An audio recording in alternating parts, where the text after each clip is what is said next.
In discussing how we approach the study of dreams, I've outlined some key principles. When investigating humanity's ability to create symbols, dreams emerge as the most fundamental and accessible material. Two essential points guide our understanding of dreams. Firstly, we must treat a dream as a fact, making no prior assumptions except that it somehow makes sense. Secondly, the dream serves as a specific expression of the unconscious. These principles are quite straightforward. Regardless of anyone's opinion of the unconscious, it deserves investigation.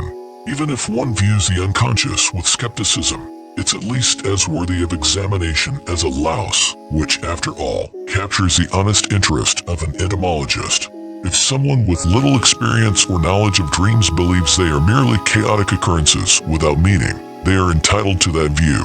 But considering dreams as normal events, which they are, leads us to ponder whether they are causal, meaning there is a rational cause for their existence, or, in a certain way, purposeful, or both.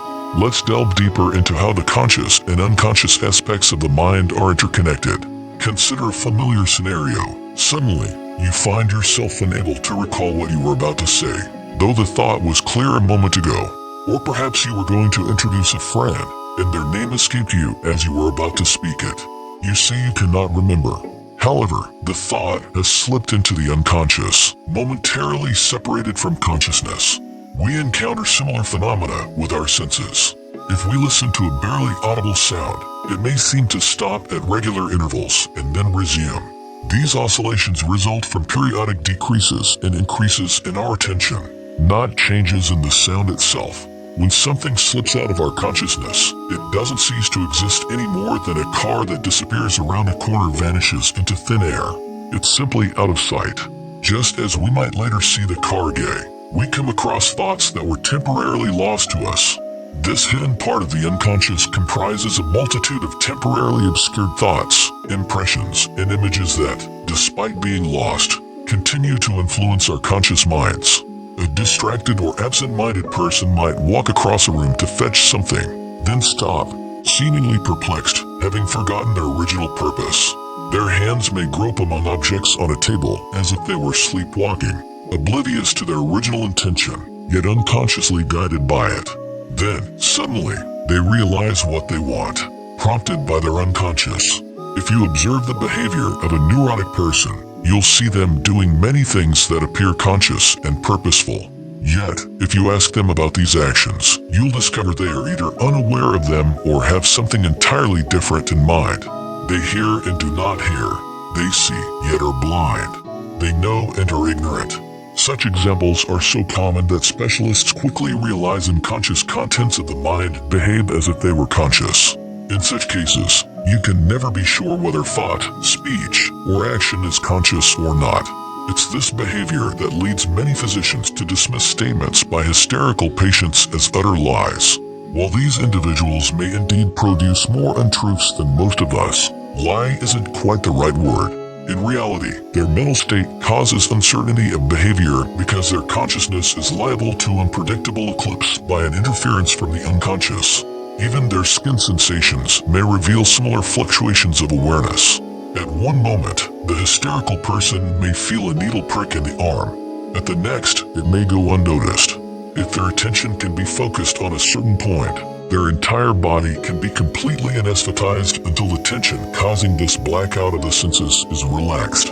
Sense perception is then immediately restored. Throughout this, they have been unconsciously aware of what was happening. The physician can clearly see this process when they hypnotize such a patient. It's easy to demonstrate that the patient has been aware of every detail. The prick in the arm or the remark made during an eclipse of consciousness can be recalled as accurately as if there had been no anesthesia or forgetfulness. I remember a woman once admitted to the clinic in a state of complete stupor. When she regained consciousness the next day, she knew who she was but didn't know where she was, how or why she had come there, or even the date. Yet, after I had hypnotized her, she told me why she had fallen ill, how she had gotten to the clinic, and who had admitted her. All these details could be verified. She was even able to tell the time at which she had been admitted because she had seen a clock in the entrance hall. Under hypnosis, her memory was as clear as if she had been completely conscious all the time. When we discuss such matters, We often rely on evidence provided by clinical observation.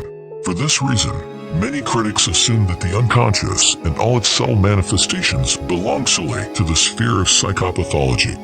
They consider any expression of the unconscious as something neurotic or psychotic, unrelated to a normal mental state. However, neurotic phenomena are by no means exclusively products of disease.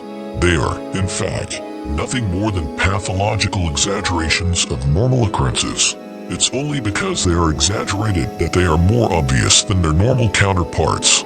Hysterical symptoms can be observed in all normal persons, but they are so slight that they usually go unnoticed.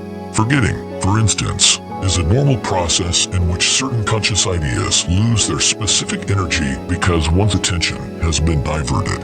When interest turns elsewhere, it leaves in shadow the things with which one was previously concerned, just as a searchlight lights up a new area by leaving another in darkness. This is unavoidable, for consciousness can keep only a few images in full clarity at one time, and even this clarity fluctuates. But the forgotten ideas have not ceased to exist. Although they cannot be reproduced at will, they are present in a subliminal state just beyond the threshold of recall, from which they can rise again spontaneously at any time, often after many years of apparent total oblivion. I'm talking here about things we have consciously seen or heard and subsequently forgotten. But we all see, hear, smell, and taste many things without noticing them at the time, either because our attention is diverted or because the stimulus to our senses is too slight to leave a conscious impression. The unconscious, however, has taken note of them, and such subliminal sense perceptions play a significant part in our everyday lives. Without our realizing it, they influence the way in which we react to both events and people. Thank you for watching. Please make sure to subscribe and click the notification bell so you get updated on our next videos.